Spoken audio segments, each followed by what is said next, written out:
Kayne, a really encouraging performance from you on the weekend, mate. You had 10 tackles. You must be really pleased with that defensive side of your game. Yeah, definitely. I think it's always been probably the strong suit of my game, something that I can base my game around. So if I'm not getting as much offensively, then obviously it's something that I can do to help the team out, just get the tackles and try and keep the pressure up on, particularly inside our forward 50 or in our front half. How important is it to the modern game, mate, the tackling inside the 50 and being able to keep it inside there? Yeah, it's come a long way in the last few years. I think coaches are starting to put a big reliance on it. Obviously, the more you have your ball down in your front half, the better chance you have of scoring. So, I mean, it's about trying to lock it in there and really set up shape and build around that. North Melbourne fans love the way you attack your footy, but also just seeing you out there. You've had 8 games in a row this year. Encouraging for you? Yeah, it's obviously just a bit of hard work from the off-season and in the gym paying off now. Spent a lot of time last year trying to get the hammies right, which sort of didn't go all to plan.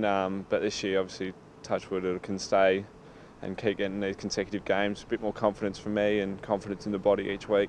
Yeah, compare last year to this year, mate. It's obviously worlds apart. Yeah, definitely. I mean, I think I played about 3 games, 4 games in a row last year was my max. So obviously to have already doubled that, yeah, obviously, like I said, it's a confidence booster, and yeah, it just gives me heaps more faith in the body that it can hold up, especially to the AFL standards. You must be pleased that you actually had your most game time in a game throughout your career on the weekend, getting a lot more action on the field. Yeah, it just goes back to the pre-season again, building that fitness base that I might not have had in other years, able to stay out on the ground and still have an impact while I'm out there. So yeah, it's really good.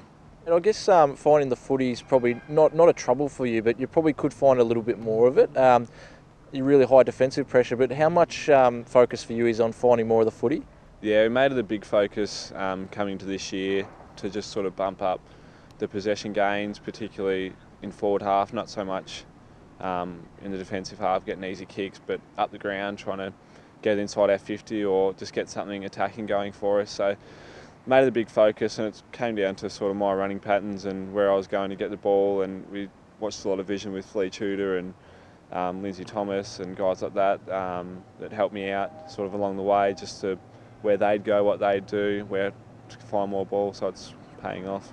Obviously, Brent Harvey's left as a player, but he still has a role around the club. Do you have much to do with him? Yeah, he comes in early in the week, and so I sat through my review with him today. He just gives me pointers on what he would have done in this situation or that situation, and how he would have done it differently, which is obviously very helpful coming from a guy like him with all the experience. And then later on in the week, he'll help out with a few skill rotations out on the ground, whether it be goal kicking or just a bit of touch and ground balls, because obviously that's what he made a career of. So it's very handy having him still around helping us all out. And I imagine you have pretty fond memories of the G after a couple of really good finals games. You're looking forward to getting back there on the weekend? Yeah, it'll probably be the first time back there since those finals for me, so I can't wait. It's going to be really exciting. Obviously, we don't get many chances to play on the G each year, so I mean, it's a big opportunity this week against the D's, so hopefully we can step up. Well done, buddy. Awesome, thank you.